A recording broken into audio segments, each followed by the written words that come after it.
I think we're started. Welcome in. Hello, everyone. Hello. Welcome to another week of lens crafting. For anyone that is joining in midway through this series, that is absolutely fine. There is no specific order for any of these. Just note that there are plenty more if you like what you find here on the YouTube channel. But yes, we are recording this live on Twitch, so occasionally I will make mention of some stuff that is going on in the Twitch chat, especially if there are things that are relevant and adds to the conversation. But the point of this here is we are critiquing worldviews. Every idea has consequences, right? That is the idea of this series. Ideas have consequences, and what are the consequences of those ideas? And each time we focus on a specific branch of psychology in order to look through that. And today's is going to be cosmology and eschatology, focusing mostly on the cosmology parts, and I'll define what that means in a moment. But I want to introduce our panelists for today. Well, actually, no, I'll let him introduce himself. Who is you? Howdy, y'all. I am Denolid. I am usually a Minecrafter, as you can probably tell. But yeah, I love talking theology, and I'm glad, Will, that you're able to have me on. Yee! It's good to have you here. But yes, so the topic of the day, cosmology, with a dashing side of eschatology, which it's hard to determine if eschatology is part of cosmology, because really cosmology, okay, let's define it. Cosmology is like basically a branch of psychology that has to do with the origins and nature of the universe. It's a very extremely important one. Your cosmology ends up determining your anthropology, how you view humanity. It determines your ethics, your politics, and frankly your destiny as well. So it's a very key one, and there will be probably some time, because we're planning on covering anthropology and ethics and things like that in separate videos. So it's going to be hard not to step on the toes of those other videos. But though, frankly, like, you know, there is more to come on the topics we talk about today, basically. Yeah, and I actually found it a little bit funny. The last time I was on here, we were talking about the theology of work, and we started in Genesis 1. And it's kind of for the same reason, because when you talk about the creation story and where you believe the world came from, it affects everything that you do from there. Because if you think, for example, oh, it's all random, life has no meaning, then you can just kind of do whatever you like. Whereas if you think, no, this really does have a meaning, regardless of what you think that meaning is, then it affects how you live your own life and how you apply that meaning to your life. Exactly, 100%. It's why you have such a great divide between Eastern and Western cultures, is because of those types of beliefs. Yeah, exactly. A while back, I think this might have even been when I was in college, I had a similar conversation to that exactly, about how in some cultures, especially like Southeast Asia, there's almost a sort of fatalism, because you have this idea that what you do now only matters in as much as it affects your next and your future lives. So I'm sure we'll get into a little bit of that later, but I don't know that that's where we're starting. So little teaser, I guess. Oh, indeed. Yes. So Griv in chat saying Minecraft's looking even more real with this update. It's the shaders. Oh yeah, exactly. Oh boy. But yes, the so, and then I should probably define the other term on the stream, eschatology. So that is your end times beliefs, like how is the world going to end. So we're talking about the two butt ends of reality here, the very beginning and the very end.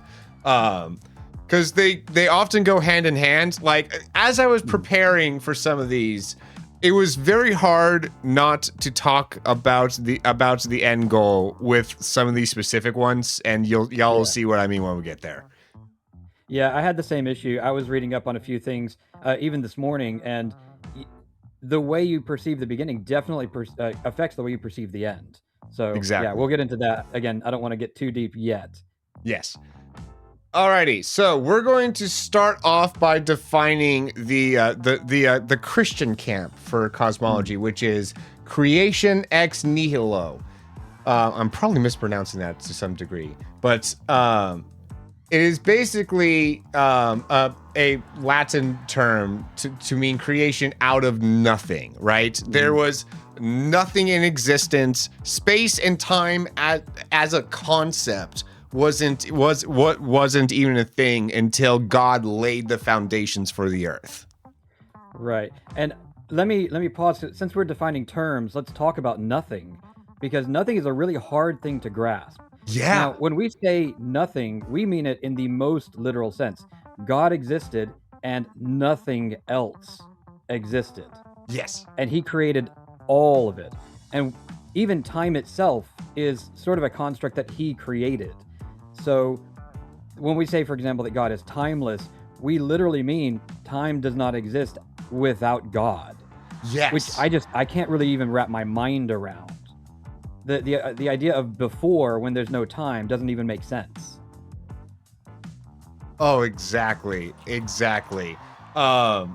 Yeah, because man, there's some camps that say that, like, you know, so we are three-dimensional beings, and then time would be like a fourth dimension essentially. And I like that. I subscribe to that because like that I think that helps to categorize them together as the created order, with time and space going hand in hand with one another. Because again, like, yeah, God created everything out of nothing, and that means time itself. Yeah.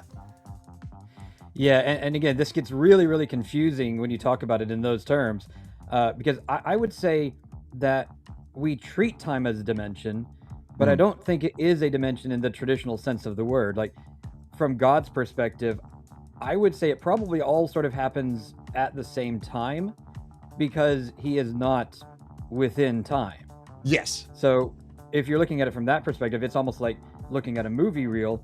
But from our perspective, I see it more as just time. Time is our perception of how things change.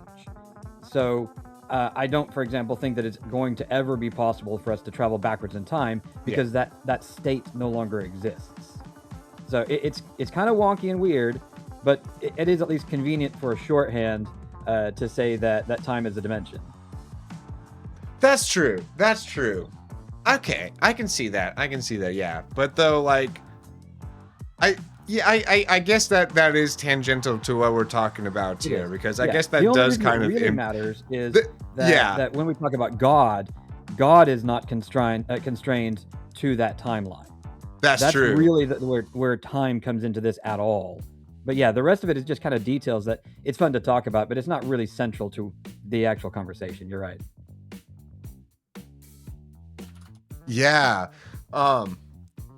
Yeah, for sure. And so that's the cosmology. So on the slides here, I put origins and end goal instead of cosmology and eschatology, so that if someone comes in midway, we don't have to redefine the terms all over again. But though the eschatology part here is that God created everything out of nothing, and then will recreate everything once more with the new heavens and new earth. So time and space is going to go on into infinity, basically. Mm-hmm.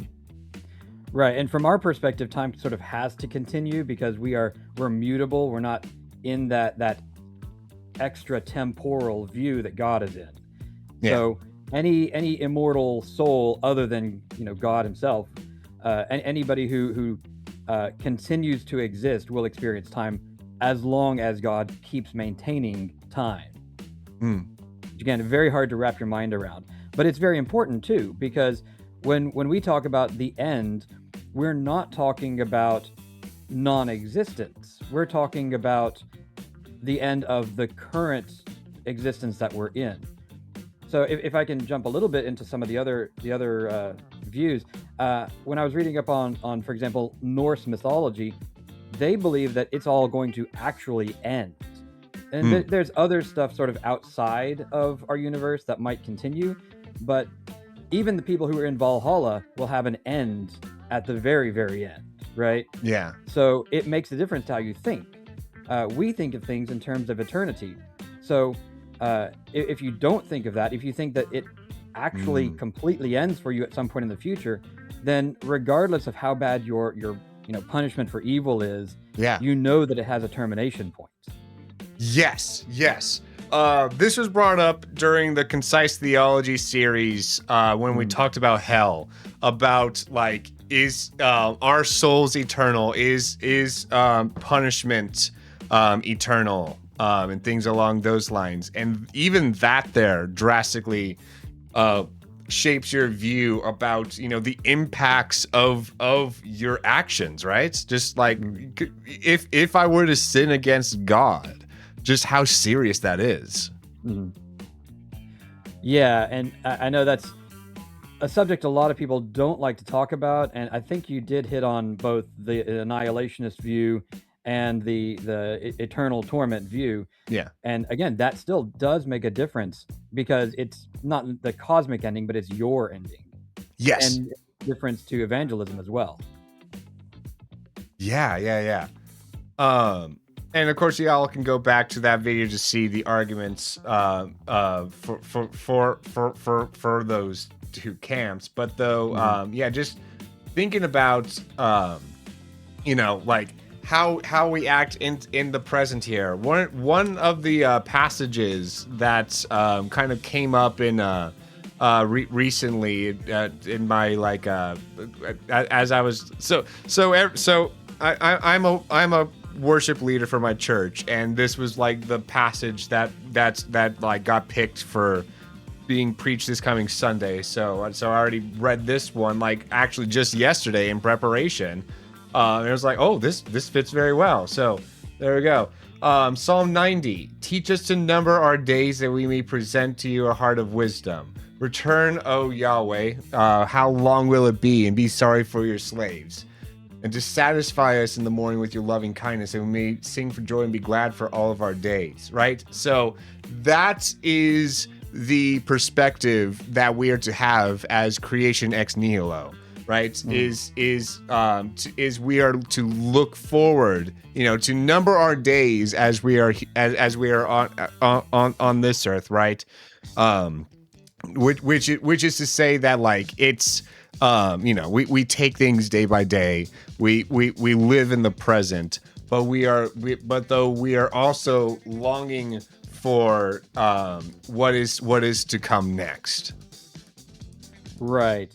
Don't want to get again too much into the whole time thing, but we do have an end to our current lives. Yes. And the fact that we know that it's going to end, and that we know that we're going to continue in a different state after that. Yes. It does affect how you see this life, because I mean, most people, I think the average lifespan is between like 60 and 70, or maybe in some places up to 80. Again, just on average, and that's been getting longer. But compare that to 1,000 years, and some of the old patriarchs lived to almost 1,000. But then compare even that to the eternity that comes after it, and it really changes your perspective on the amount of time we have. Yes. And it also really changes your perspective on the fleeting kind of hardships that we have in this life too, right? Because we know that in the new heavens and new earth, there will not be these natural disasters and things of destruction, right? That it will be a perfect world. And so to then look at that in scale, right? To see this tiny little blip on the long line of infinity, right? Like in mathematics, if you say like 100 plus infinity, often you can simplify things to just infinity in that case, because you can't add on to infinity. It's already infinite. So that is how we should look at today. It is such an insignificant blip compared to all of infinity. Right. And it's really hard though. It is, because it's like, think of a child who's only been alive and aware for a few years, and then you tell them, hey, you can't do this, it's going to affect the rest of your life. Yeah. It doesn't really seem like that big of a deal at the time. And then Yeah. as a teenager, it still might not seem like that big of a deal at the time. You got your whole life ahead of you, right? But then compared to eternity, we're not even children yet. It's hard to keep that in your head, hard to understand it, and hard to act on it too, to be honest. Yeah, for sure. I guess more on the I feel like I kind of like jumped the gun by going into the into the eschatology first there, but the kind of bring us back to the creation out of nothing. So, what kind of being can create out of nothing, right? So we're talking about infinity here. You have to have an infinite being in order to have that. So that changes your view about God. Right. And you can also ask the question, what kind of being could exist when nothing else existed? Because that tells you that it has to be self-existent. And this comes up in a lot of conversations with atheists as well. Atheists will say, well, who created God? Well, no, God has to be self-existent, or he can't, by definition, be God. But you have that same problem if you say, well, there is no God, because now the universe itself, nature itself, is in some sense self-existent. So it acts in the place of God, even though you wouldn't call it God. Yes. Yeah, so you at that point, you have two things that you have a God who is not created, who is self-existent, and then you have a God who can create everything, which makes that person all-powerful. Yeah. I saw this this once, like this. I think it was like one of the leaders at Answers in Genesis, which is basically a Christian scientists group, you could say, and talking about that very thing. He's like talking to his child about like, oh, well, so who made God? And it's like, well, then if someone made God, then that person would have to have made that person that made God, right? And then that person made that person that made that person that made that person, right? And then that will go into infinity, right? And so that's why it has to be an infinite God, specifically one that has no limit of power, no limit to any of his capacities. Right. Regardless of your worldview, you can't have that infinite regression. You have to have it stop somewhere. Yeah. And that's where you would find God in the hierarchy, as it were. Yeah. And as you say, you have to have somebody who's infinite because he creates infinitely. Exactly. Yes. So, and then going into the consequences of that idea, by having an infinite God. Firstly, I mean, the fact that we as Christians believe he's also a personal God is amazing in and of itself, because if we look at how infinite and powerful this God that we have this personal relationship is, firstly, it really puts us in our place as finite creatures, humbles us as well, and secondly, makes God all the more an object of worship. Yeah, for sure. Because if you have your creator who is infinitely powerful, then regardless of the character of the creator, you should respect that. But yeah, we say this is a personal God. It is a person, not just a an impersonal force, right? Yeah. We're not Jedi. We don't think that there's just this force that happens. We believe that there is a person who has this power, who in a sense is this power, and that power is infinite. So if that is not praiseworthy, then what is? Exactly. And this is stuff that we will be touching on more in our week of theology proper, where we compare those kinds of views. Because looking at like, if there is a God, is he in everything, or is he a person, things like that. Like that, yeah, that stuff does matter, and you can look forward to that video in the future. So I think what we've gotten to so far is, if you have any concept of a God, right, we've kind of brought it to deism, but talking about Christianity in particular, we're not just deists, we're theists. Correct. So we believe in a specific God who created the world and then participates in it as well. So in creation, we have the special creation of mankind, and that is the I guess species, for lack of a better word, but that's the group with whom God interacts within the creation. So we say that he upholds the creation, but specifically he interacts with us. That is important, actually, and that does link to cosmology, because like the sustaining of the universe.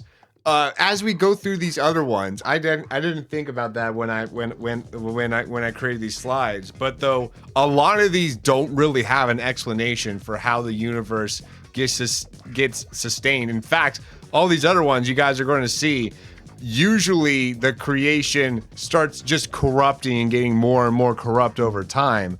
And so with creation ex nihilo, like the world got corrupted once. It's not continuously getting worse and worse. A lot of people think that, but though there's nothing new under the sun. Sin has been sin this whole time, and the persecutions and things might get worse. We are promised that in some of our end times theology as well. But though, like, it's not that the world itself is getting more corrupted. Definitely not in the same sense that some of these other camps would think. Right. So we believe that the fall happened, and the fall introduced, in the act of it was sin. So that introduced sin to the nature of man. Yeah. It introduced a decay and a death that wasn't present before. And we also talk about original sin and the handing down of sin to the rest of the human race from Adam. So there was a corruption, but you're right, it was just once. And then, more importantly, that is followed by a redemption. So in some of the worldviews we're talking about, there is a recreation, but I don't think I saw any of them that redeems the existing creation other than Christianity. I might have missed that. I know more about some of these than others, but I didn't see any when I was looking. That is such a perfect point as well, because like when it comes to like the end time stuff, we will have like bodies. We will be we talked last week about Gnosticism during our week on metaphysics. And because that is a camp that believes that like you have to escape the world in order to like be free of the corruption of the body, because the body, the physical is what is corrupt, but the spiritual is all good. No, the corruption of the world impacted the physical and spiritual. And the physical and spiritual are both going to be redeemed in the new heavens and new earth. We will have physical bodies. Mm-hmm. Right. And again, that goes back to the eternality of the soul, right? Things in nature decay, our bodies break down, but the soul will continue, which is very important to how you think about your life and your eternal future. Yes, exactly. All right. Any other points that we wanted to make on creation ex nihilo before I move on? I don't know if this would be the same point or not, but when we talk about creation ex nihilo, there is also, since we're talking about decay, there's the position of gap theory, which introduces death before the fall, right? So it changes how you think about death as well. In gap theory, basically it says, in the beginning, God created the heaven and the earth. And then there's a pause either after verse 1, which was that, or after verse 2. The earth was without form and void, etc., right? Yeah. So depending on which version, it doesn't matter that much. But there was a lot of time that passed before the finality of creation, before it culminated in the creation of man. And for people who hold that view, you have things like theistic evolution, which basically says that there was, millions, possibly billions of years where creatures were born and died over and over again, even before Adam introduced, quote, death into the world. Yeah. Exactly. Which does not add up. And again, like gap theory is something that came within within more recent-ish history. As a response to Darwin's theories and evolutionism and things like that, in order to try to somehow have both at the same time, but they don't line up. Right. Yeah, and we could go and have a long conversation about this, but the short version of it is, if you believe that the earth was created in 7 literal days, then you can truly believe that death writ large, like the death of animals, the death of humans, spiritual death, all of that happened when Adam fell. Whereas if you believe in gap theory, it's impossible to be logically coherent and say that all of that death was not there prior to the fall. Yeah. So it's a variation. It's kind of like trying, as you say, to bridge the gap, but it doesn't really work for either camp, in my opinion, at least. Yeah. Exactly. And I think we can continue talking about that, but though I think we can actually skip over to Big Bang Theory here, because let's define that out as well, because we're talking about that here.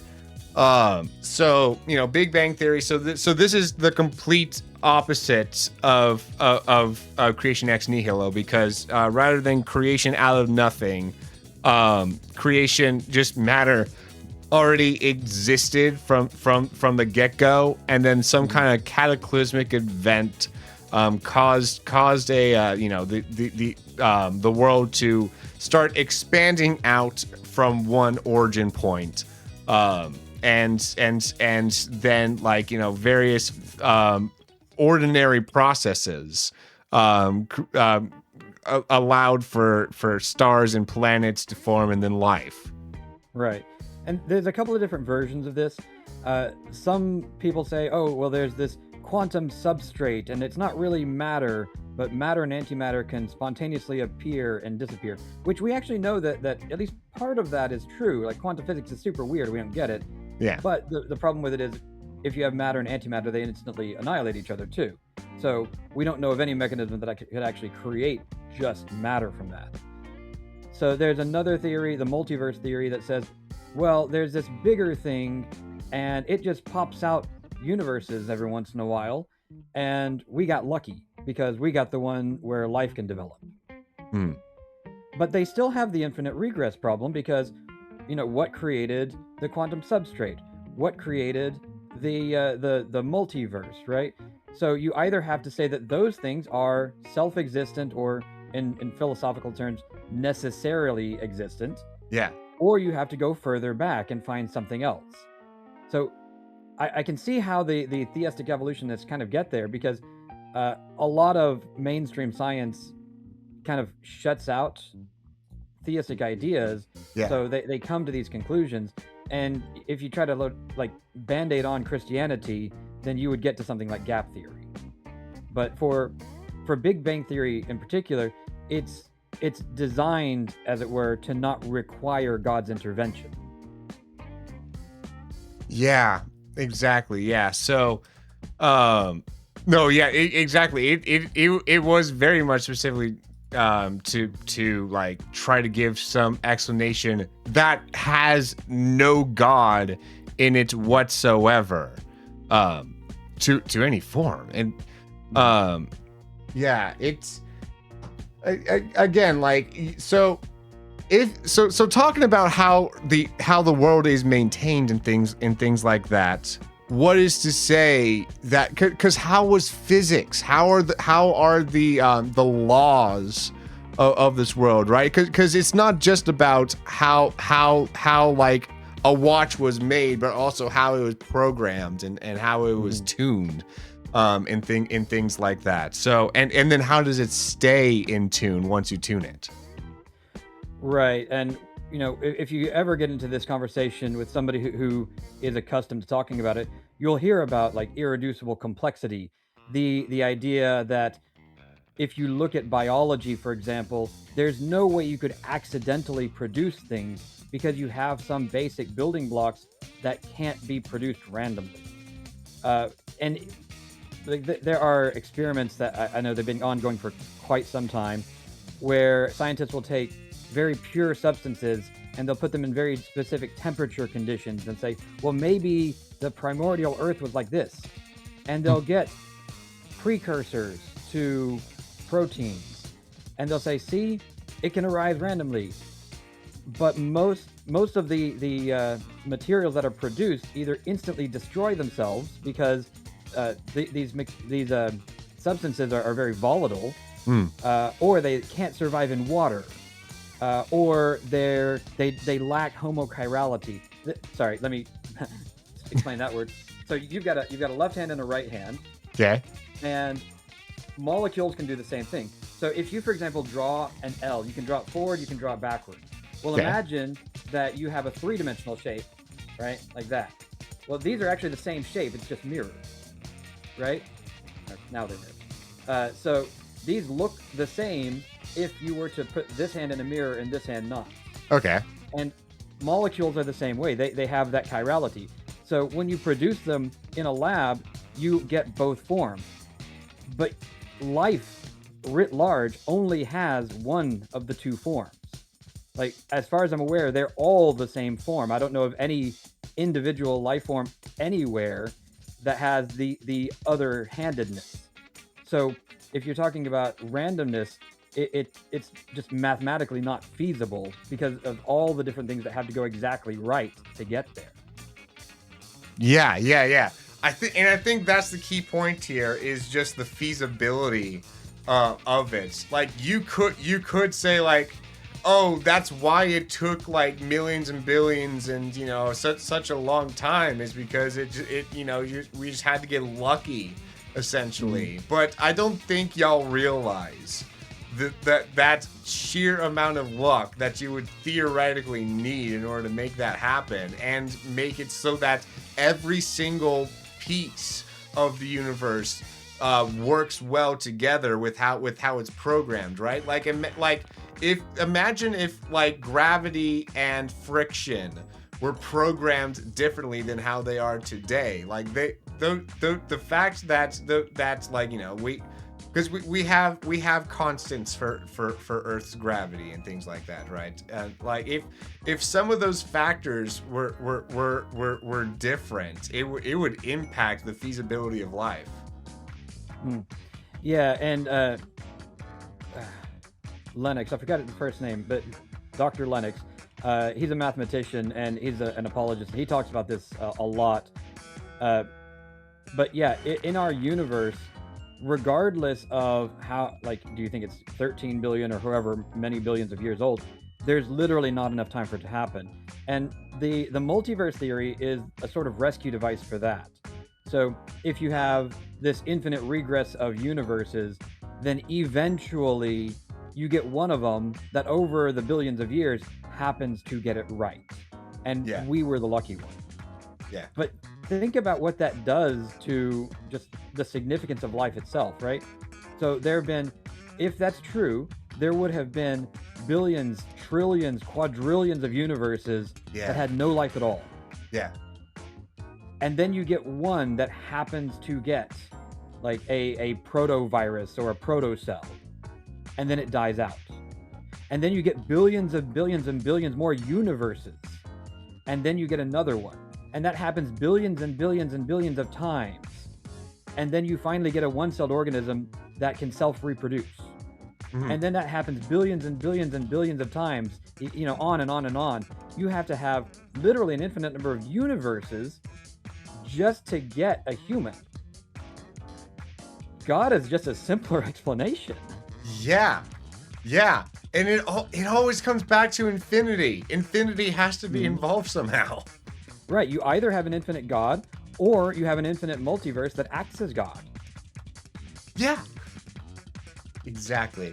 Also, on the whole subject of multiverse theory, I was planning originally to cover that during the metaphysics week last time, but we ended up going for 2 hours last time, so I didn't get to fit that one in. But basically, my thoughts on that, just to share them briefly, because I didn't get a chance to last week.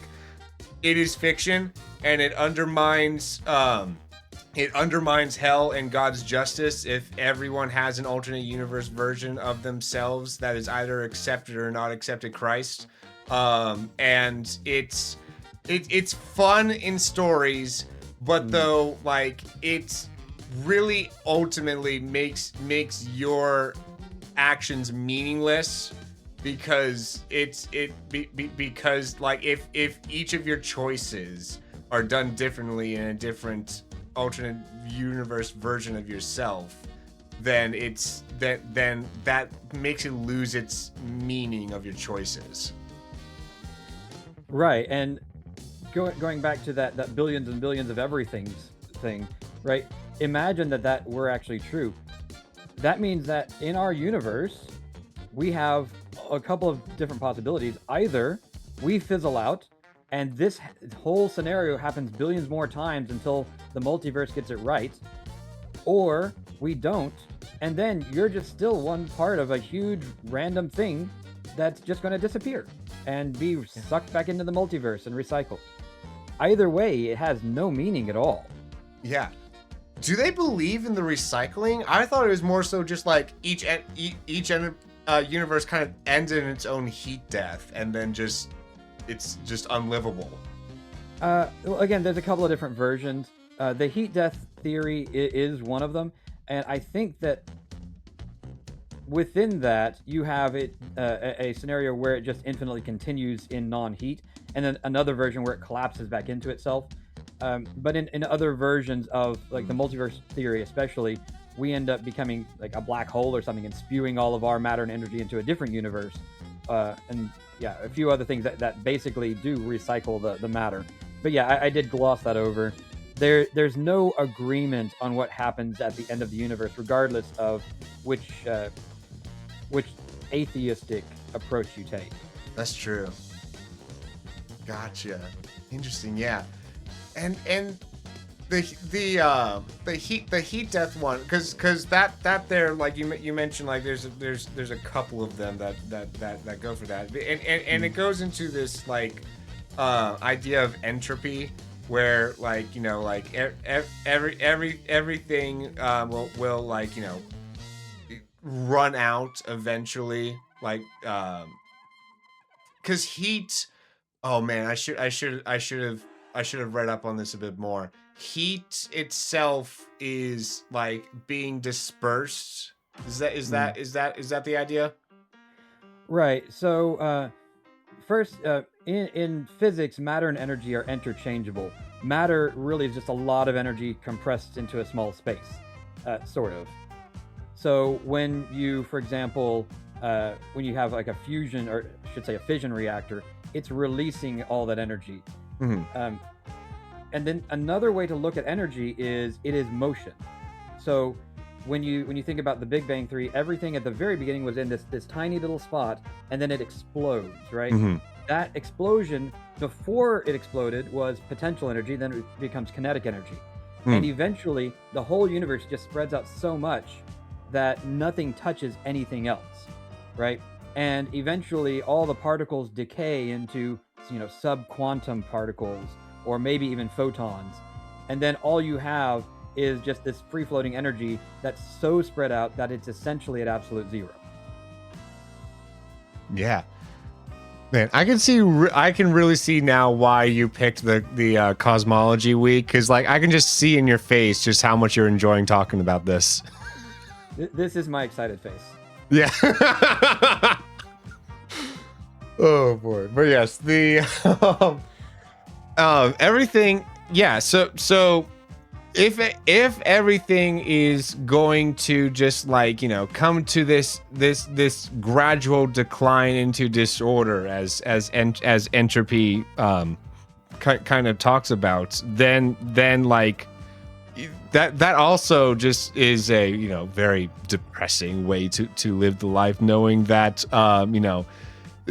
even if this universe goes on forever, everything that you do won't matter once once the sun explodes and the earth just becomes dust, and everything just starts to go more and more into disorder. Right, because the best that you can do under these assumptions is either just have as pleasurable a life as possible, or assign it meaning that it doesn't intrinsically have. Whereas as Christians, we say that life does intrinsically have meaning. When God put Adam and Eve in the garden, he said, hey, name all the animals, work the garden, take care of things, right? Steward what I've given you. So he intrinsically gave them a purpose to their being there. He didn't even have to do that. He could have said, hey, you exist, you're just going to exist forever, do whatever. But he actually gave them a job to do. And most Christians that I know do believe that when we go into eternity, we're still going to be doing things. We're still going to be glorifying God by our actions and indeed by our work. Mm-hmm. But if you're coming from the perspective that everything is just random, then that purpose is never going to be intrinsic. It can't, because an intrinsic purpose can't come from randomness. Yes, exactly. Yeah. So both Big Bang and Creation Ex Nihilo believe that history is linear, but the difference here is the purposefulness of history in and of itself, right? Like redemption history for the Creation Ex Nihilo camp here, for the Christian camp specifically. Redemptive history exists for that very purpose of redemption, to show this who God is as a good God that takes the consequences of our actions and redeems them. Mm-hmm. Right, and we're talking about purpose a lot here, because that really is the I guess the thing that we're examining as being driven by our origins and endings, right? Yeah. So when we talk about this from a Christian perspective, we say God created with purpose. He wanted to show who he is. He wanted to reveal his character. So he created something that he called it good. It was perfect. It was mutable, right? Changeable. But in its created state, it was perfect. And he also created man in such a state that man, being changeable, could ruin it. And of course, in the fall, he did. So with that, we also believe that God's original purpose included the redemption of that. So even the evil that entered the world was not without purpose, because it allows God to reveal that he is both just and merciful. Yes. Exactly. And we'll be covering Actually, I believe next week. Wait, is it next week? Hold on. No, the week after next week, we will be covering teleology, which is our beliefs about the meaning and purpose of the universe and its inhabitants. But that is a good sampler for that. Yes, indeed. Well, Yeah. I knew it would be hard not to touch on teleology during this one, though. This is for sure. yeah. But yes. So, any other points you want to make on the Big Bang / naturalistic camp? I don't think so. Okay. In that case, let's go. Where is my slide controller?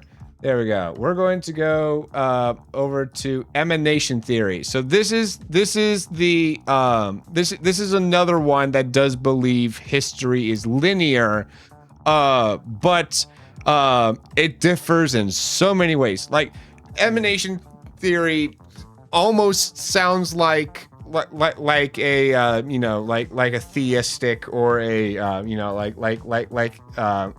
there's some kind of god, because basically it says that matter always existed and is like flowing from some kind of godhead, which is a very confusing imagery to not, because we then think of like, oh, how's that different than God just creating the world?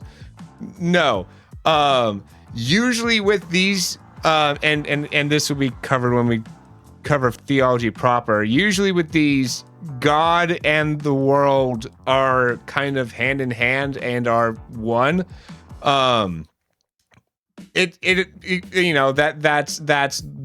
That's matter itself is part of God. It's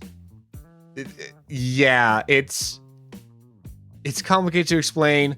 Over the years, it's gone by many different names: Neoplatonism, Gnosticism, Freemasonry, alchemy to a degree, New Age movement, occultism, Scientology. They would fall into the emanation camp. Yeah. Now, I will admit, I did some research before this, but the only one I was really familiar with before starting my prep for this was Gnosticism. Yeah. If you have not read Irenaeus's work against the Gnostics, it is wild. Oh.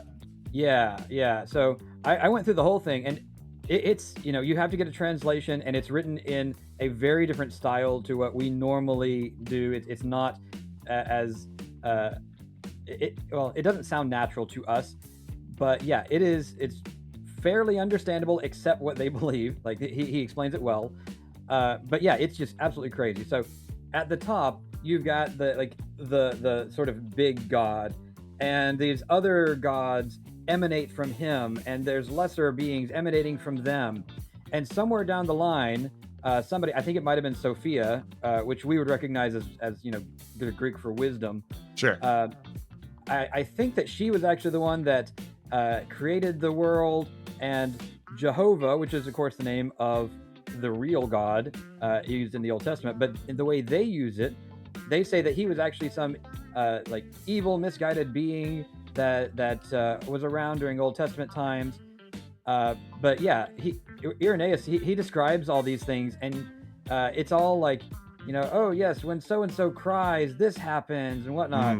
And Irenaeus is like, well, man, what happens when they sweat, or what happens when they go to the bathroom? Like, it's crazy stuff. But yeah, it's also fascinating that the fact that people even thought this up. But then from a worldview perspective, yeah. You also have this very, very strict separation between the physical and the spiritual. Yep. And the spiritual is good, and the physical is bad. So a true Gnostic will say, oh, well, what we need to do is we need to indulge our bodies as little as possible. Don't do anything physically pleasurable. Only eat what you absolutely have to, or just stop eating, Yeah. Because what our real goal is to be spiritual and nothing else. And there's a couple other non-emanation worldviews that borrow some of that, I think. but it puts this really, really weird twist on creation, because as Christians, we say that God gave us good things, right? He gave us food that we can enjoy. He gave us activities that we can enjoy. He gave us work that we can enjoy. But a Gnostic would say, no, you're not supposed to enjoy any of that. In Yeah. fact, you're not even supposed to do any of that except what you absolutely have to and can't avoid. Instead, you should just try to be spiritual. And if you're spiritual enough, you'll get secret knowledge. And when you have secret knowledge, then you can be more spiritual and get more secret knowledge. So it really is a really like inverted in comparison to Christianity. And in early Christianity, like shortly after the resurrection and ascension, when I say shortly, a couple of centuries, this started to take hold among Christians. And even Christians were being taken in, saying, oh, well, we're indulging the world too much just by enjoying our food, right? And we need secret knowledge that God gives us. And they sort of mix the two together. But it really does not work with Christianity. So, we reject that as heretical. Yeah. I mean, like 1 Corinthians 15 exists to combat that view that, that there will be a physical redemption, right? That we will have bodies, that there will be a bodily resurrection. Therefore, we cannot say that the physical is bad. Also, I wanted to sneak in something that Doki wanted to add in from the chat on the on the creation. The Big Bang Theory stuff. Finding mature galaxies with spiral arms, where materialists were expected to find young, still in development galaxies, ended up being a big setback for them. And the Big Bang Theory after the James Webb Telescope findings were published in 2022. Yeah, I saw some of that also. And Dr. Jason Lyle, who you probably mentioned at some point before, he is a Christian astronomer, and he actually made predictions about what they would find, and he was largely right where they were largely wrong. So the fact that we have Christian scientists who are making accurate predictions before we take the measurements is also very interesting. Yeah, exactly, I could go more into that, but I think we probably don't want to go too far backwards. Yeah. Also, hydrate. Thank you for the reminder to hydrate there, Doki. Yeah. Good stuff. Very Alrighty. important to have a straw when I'm on here. Yes. I love it. I love how prepared you are. Alrighty. So on the emanation theory. So one of the main points of that is that the world gets more and more corrupt as it emanates, right? One model for emanation said that's like it starts with the one, whatever that means, and then from there emanates intellect, and from there emanates soul, and from there emanates matter, creating a hierarchy. And in each emanation, it becomes more and more corrupted, which is why they want to escape from matter and go to that upper level. In this model here, it was soul above that. Again, like these different models over for different. Because I'm willing to bet Scientology and Gnosticism have different models for that hierarchy, but there's usually a hierarchy nonetheless. Yeah, and that's sort of what I was trying to describe with the Gnostic stuff. So at the top you have the source, and then you've got like the pleroma, and then you've got all these other things that are kind of represented-ish by emotions. But yeah, then at the very, very bottom, you've got physical creation, which is why, sorry, I skipped a bit there. And yeah, the physical stuff is crude. It's not as good as the spiritual. Corrupt. So the farther down you get, the more corrupt you get. So just by being physical beings, even though we have a spiritual component, we are automatically corrupted. And that's why they reject the physical. Again, I don't know as much about like the Scientology aspects of that, but I would guess that they have a different model. Where I do know that they're the same, though, is all the secret knowledge. Yes. And I don't know what their secret knowledge is because it's secret. But I was interested by that just because in Christianity, like, we lay everything on the table. Yeah. We say that God has knowledge that we don't, but he has all knowledge, so that's necessarily true. And we say God has plans that we don't understand, but that's because we're limited in our understanding. Yeah. In Gnosticism, the secret knowledge can only be gained by this sort of special revelation from one of these higher beings. So they have almost an analog to that, except that their secret knowledge is how you get to the higher levels of existence and how you get more spiritual. Whereas our salvific knowledge is something that is given freely to anybody. Mm-hmm. Yeah. And even here's the thing though, is like when it comes to special revelation, all the special revelation that we have received from God has been shareable. Like we have written this down and put it in and like, you know, we have scripture, the word of God, in order for us to be able to know God and so therefore we can't exactly say that, like, you know, our knowledge is secret, unshareable knowledge. Whereas with these, it would be like, oh, I couldn't tell you, bro. It's so hard to explain. You wouldn't understand. Right. And even like the LDS Church, they claim to be Christian, but they've got secret knowledge that you have to get higher and higher in the hierarchy to learn and to be included in their inner ceremonies or whatever they have. Yeah. Again, I don't know what they are because I'm not them. Have not been given those secrets. But I do find it interesting that a lot of people are attracted by the idea of, oh, I can learn something that nobody else knows, right? It's almost the same in like flat Earth circles, for example. Oh, well, everybody tells you that. What they don't tell you is there's like guards around the ice wall. So even if you saw the ice wall and you couldn't get past it, right? And things like that. And of course, we laugh at that, but they take it very seriously. Yeah. Oh, yeah. Man. Yeah. Yeah. That's a good reminder is that we really ought to sympathize for these people that have honestly, at the end of the day, been deceived into believing these things. Yeah. Yeah, for sure. It is sad. Yeah. So the end goal, as we were saying, is to obtain that secret knowledge for the purpose of returning to the source as well, right? So in some of these models, escaping into the spiritual is you know, you want to just basically go back up the chain of emanation as much as you can. So where does it even end until you basically are God? Right. And, you know, we talked about how in atheism, you sort of make the universe or existence or matter or whatever be your God. Yeah. There is a sort of defined highest being in, for example, Gnosticism.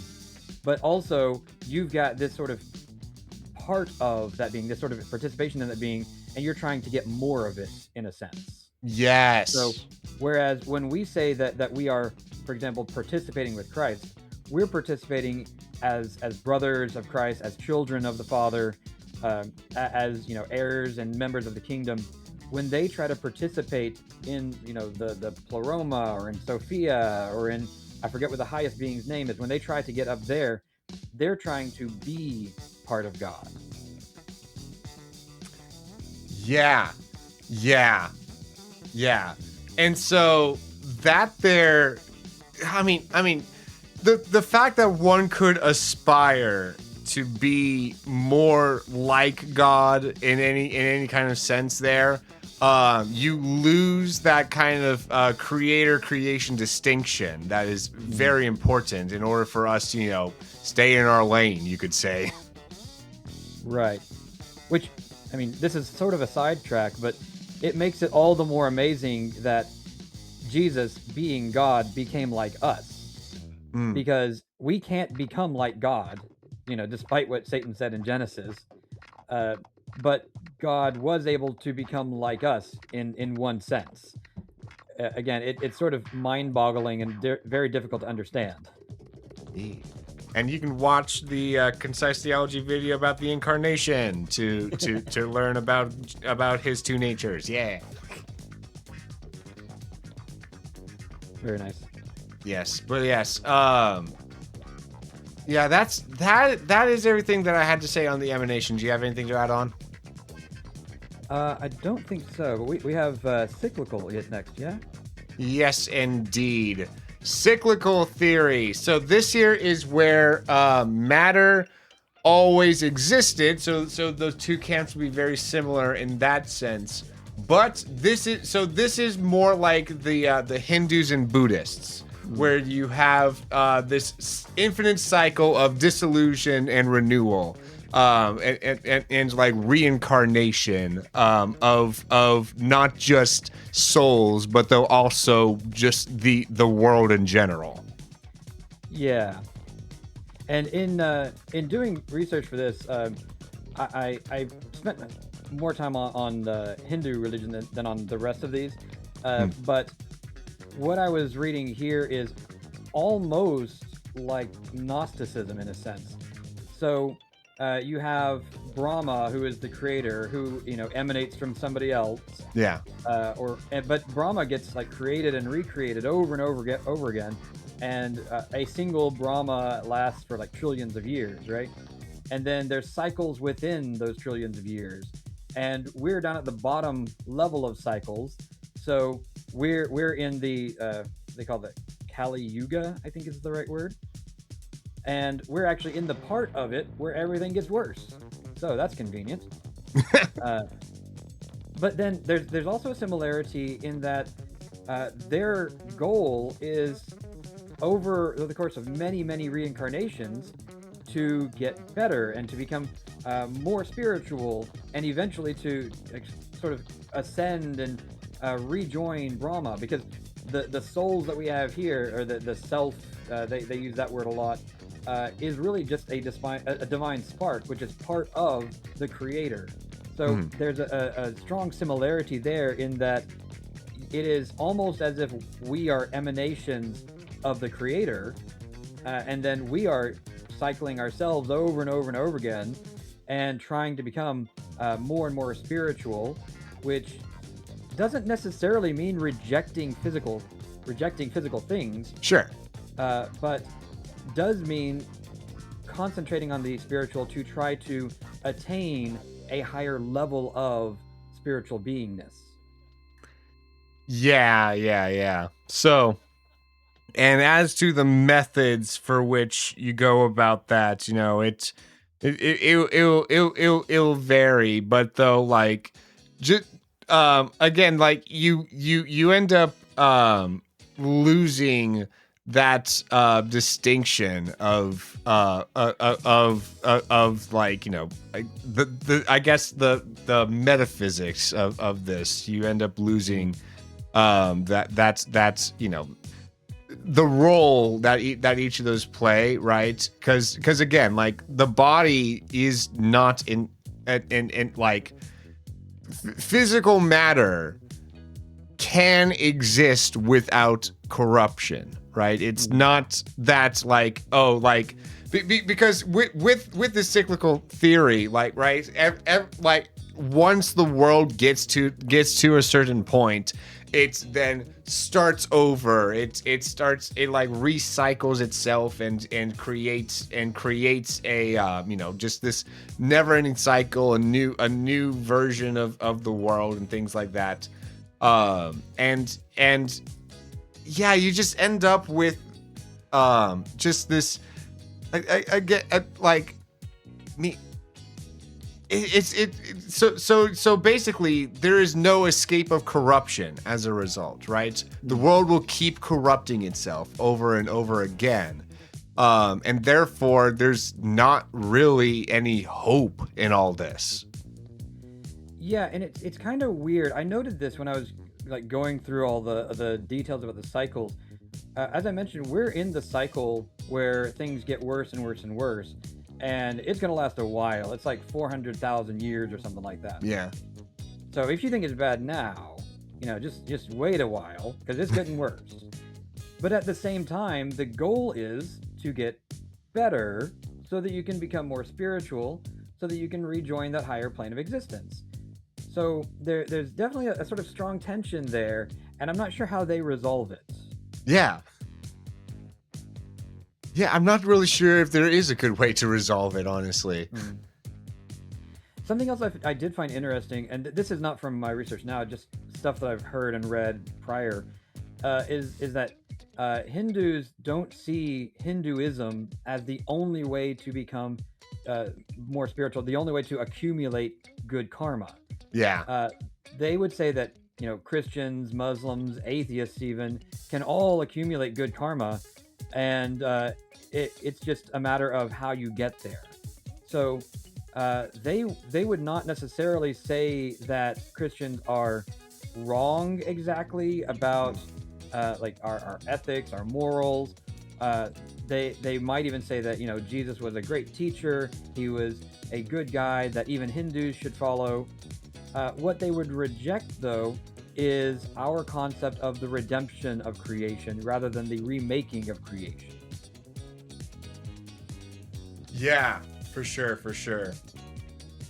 But again, like, if you are going to recreate the world, and that recreation is in and of itself corruptible, right? Like, that is the beautiful thing about the new heavens and new earth. We will not have to worry about a second Adam and Eve instance where like suddenly things get corrupted again, and oh boy, here we go again.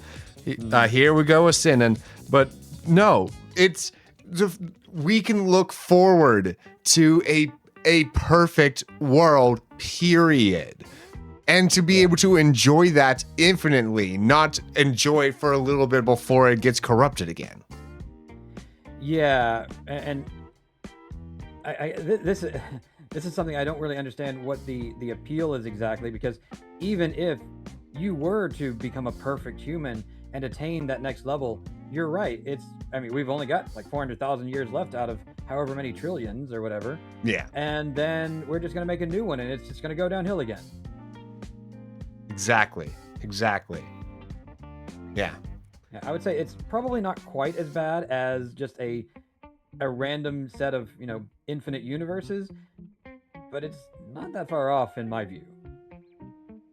Yeah, no, basically.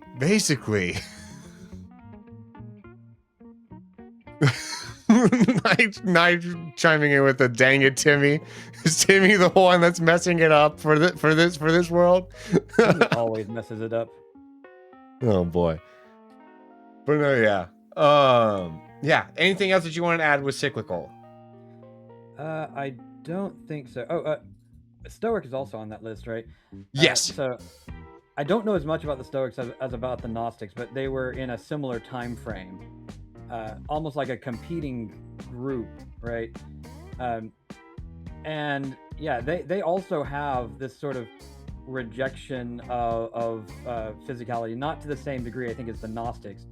But I find it really interesting that this cyclical group has a lot of stuff that's very similar to the rejection of physicality of our early heresies. The main difference being that they don't fully reject the physical, so it's almost like you get all the good stuff, but also get to say you're rejecting the bad stuff. Yeah. Which. Yeah. Yeah. So then, who defines what is good and bad? Like. Because that's the thing is, like, you ask one person from one culture what's good and bad, and you go to a completely different culture on the other side of the world to say what's good and bad. You don't have that objectively. So, what being? There has to be a higher power that is defining what is good and bad about creation itself. The creator knows what's good, the creator knows what's bad, and the creator knows when things are going to be recreated into new heavens, new earth, what is going to be thrown into the fire. Yeah. If I had to guess, I'd say that's probably an episode of Wisdom Wednesday that you could go into and get more information on. But here's what I'll say about it. If you have a fully spiritual being who just emanates other things and those other things get more corrupted, Yeah. then all you really have is spiritual is good and physical is bad. And if you have this recreation cycle where you have the creation of stuff and then the eventual destruction of everything, I don't know that there's really any measure of good and bad except, trying to be more like the thing that created you. But why is that good? And as we already mentioned, if you have no God at all, then good is fully subjective, objectively fully subjective, right? Yeah. Because there's no basis for it. Now, common argument, we don't say that an atheist cannot be ethical and moral. What we say is there's no grounding for ethics and morality. Correct. And I've seen recently this response on Twitch where someone say, "Oh, well, you only are good because your God says you have to be good." And ultimately, even for the atheist, we would say, yes, you have a conscience because God gave it to you. You know intrinsically that certain things are bad because God reveals it to you. It is evident to you when you are doing evil, and you do it anyways. Whereas if you have one of these other views, you might have like some concept of good and bad, and you might even say, "Oh, well, it comes from the spiritual beings above us." Or you might be an atheist and say, "Oh, well, we all decided it." But ultimately, we say that regardless of what you think you got it from, it was God giving it to you. Exactly. God has to be the source of literally everything. Which, so that's going to be the theme throughout a lot of these future ones. Because this one, as what ultimate goodness that falls under axiology, which we will get into later. But yes, I don't think I've heard that word before. Yeah, it's a fun one. Axiology is to do with goodness in general. So beauty also gets defined under that. So that's going to be a fun one. I'm actually planning on splitting up the axiology one into two: axiology proper and ethics, because axiology part one, I really want to get into ultimate beauty. That is a fun one. But anyways, a little sneak peek on that. So moving on though to our final one here is just other mythologies, right? Where you so this goes into like Egyptian, Greek, Norse, and indigenous mythologies, where you have where you have a multitude of gods, and each of them have various creation stories. And what you alluded to earlier is each of them also have various like where creation is going. There's just some kind of cataclysmic event that might completely destroy everything altogether. That might vary, but the consequence that I really want to start off with all of these altogether, one of the consequences is this world is at the whim of beings that are out of control. Yes. So I mentioned Norse earlier, but I'm going to skip to Greek because that is very relevant for the Greek deities, and the Romans, I guess, as well. They're kind of semi-derivative. Yes. But if you look at Greek mythology, it's nearly as bad, possibly worse than the Gnostic stuff. Not nearly as insane in their ideas. But you have like Zeus, who just sleeps around with whoever he wants, who actually is also married to another goddess, and then they give birth to more gods, and they're always just either at each other's throats, or finding human compatriots, I'll say, to do whatever. So I mean, they're just as bad as the people, if not worse. And of course, they have power, so in a sense, it's almost intrinsically worse because they're abusing their power to do it too. But who can say that it's wrong when they're the gods? Yeah.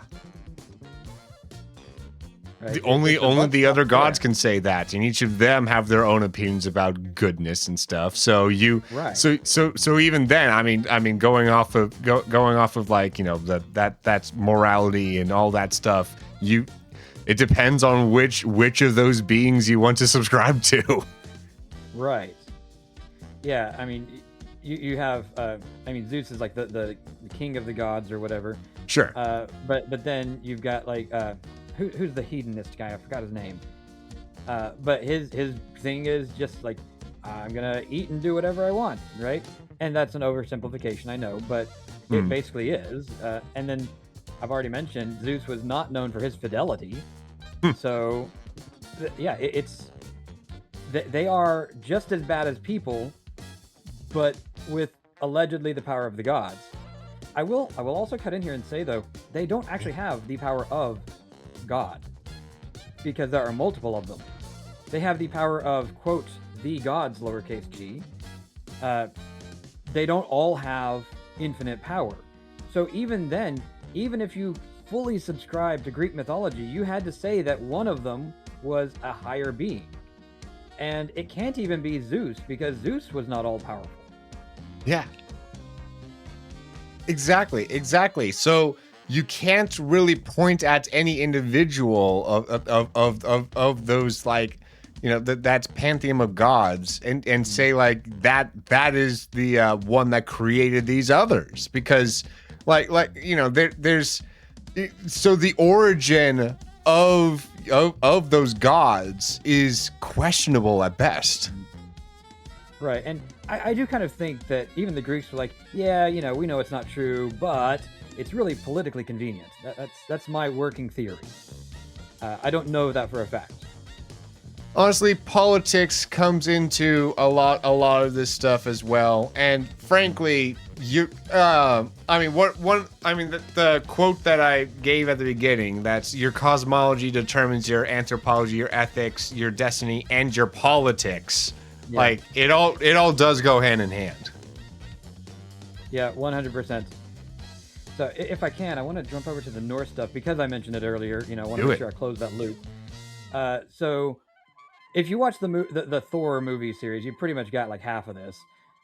But their creation myth is, you had this realm of ice, you have this realm of fire, and they just they meet in the middle, and then a giant appears, and this giant is just asexual, so he's reproducing on his own, and you get more giants from that, and eventually, from the giants, you also somehow get like Odin and Thor and all the other Norse gods.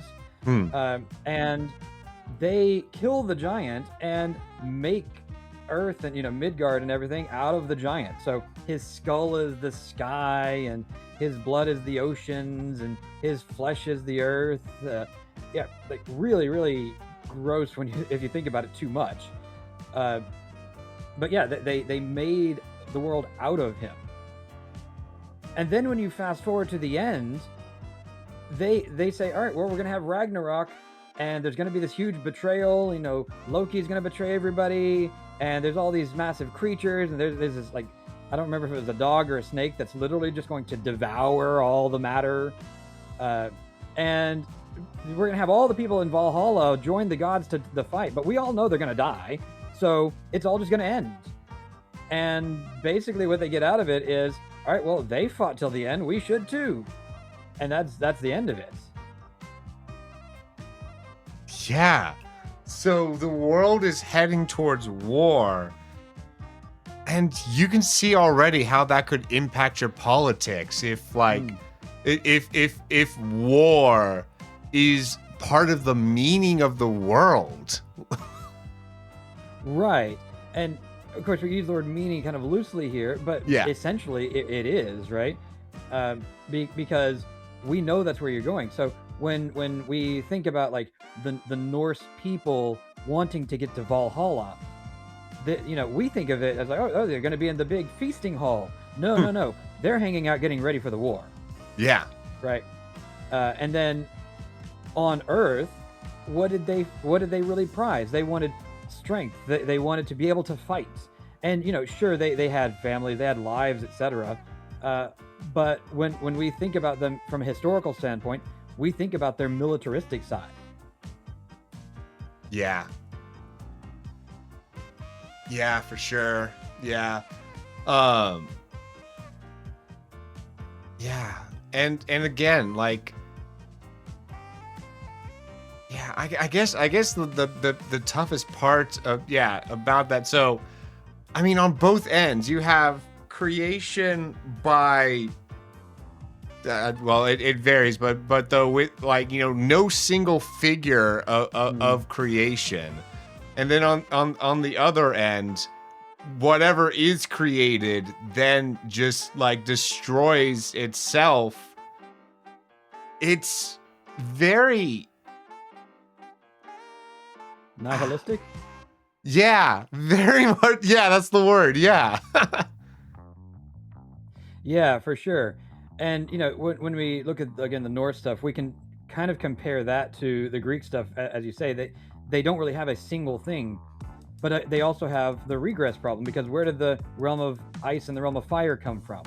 And Yes. I wasn't able to find an answer to that. They just were, right? Yeah. And then at the end, there's no redemption. There's just the destruction and the return to the prior state before it was created.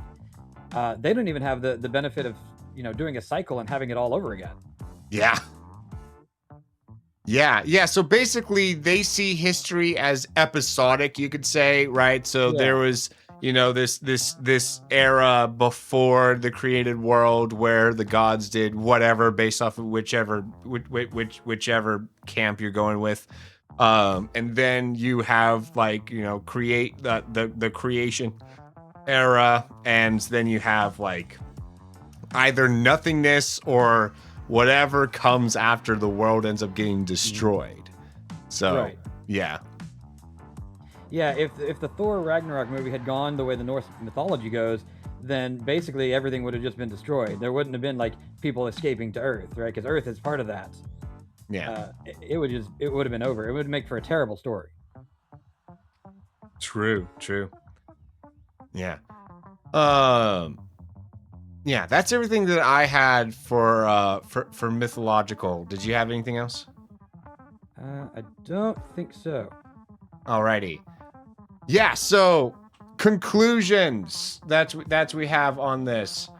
Y'all can see, I mean, just how much this episode is probably the foundational one. Actually, this is probably what I should have started with, because it's going to bleed into everything that we're going to be talking about in the series from here on, because how things started and where things are going. Just we can say there's consequences to those ideas. For sure. Yeah, because if you think that there's no purpose, then whatever goes. Or if you think it's all going to be destroyed, whatever goes. Yeah. And if you think it's all going to happen over and over again, well, maybe it affects how you act, but ultimately even that's going to end, right? Because the cycle itself will be recycled. Yeah.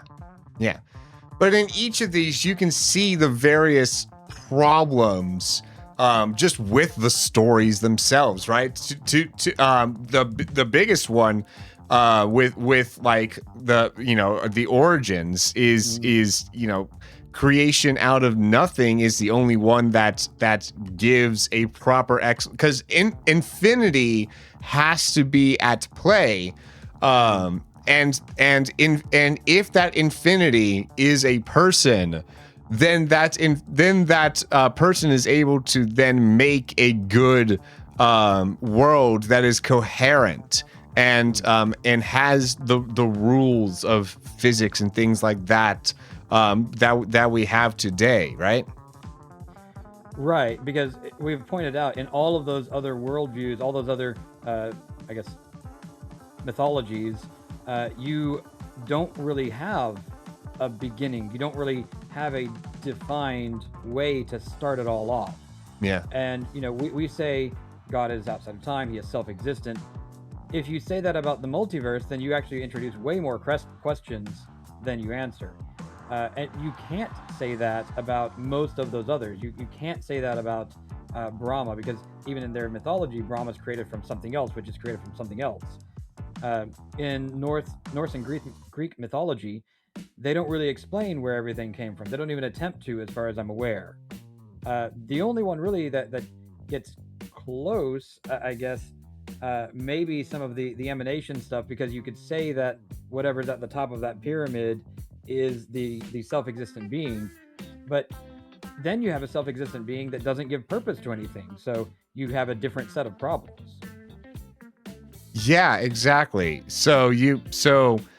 And even with that stuff, like those even were saying though that like everything that is like was self-existing so there's no origin of time either there, because it it just like from some kind of arbitrary beginning when that being existed, it just started emanating from then on, and maybe you get reabsorbed into the one.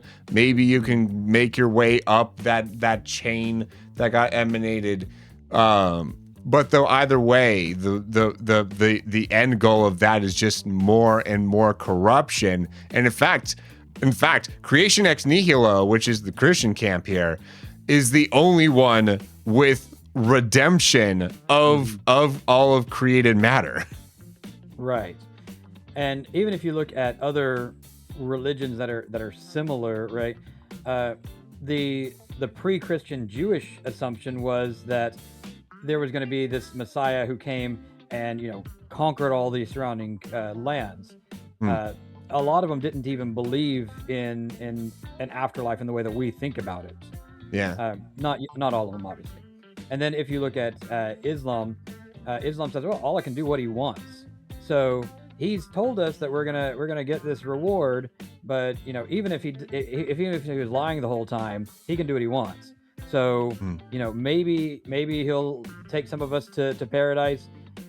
We hope so. And the rest of y'all, well, good luck. Yeah, for sure. But yeah, there is cosmology and eschatology in a nutshell. Yeah. All right. Would you like to pray us out real quick? Sure thing. Heavenly Father, we thank you for the opportunity to get together as Christians, as brothers in Christ, and to revel in your truth, to learn about your truth, to refute error, and to learn from one another. We pray that you will bless us in continuing to learn and to serve you. You will also bless all of the hearers, and that you will help us to honor you going forward.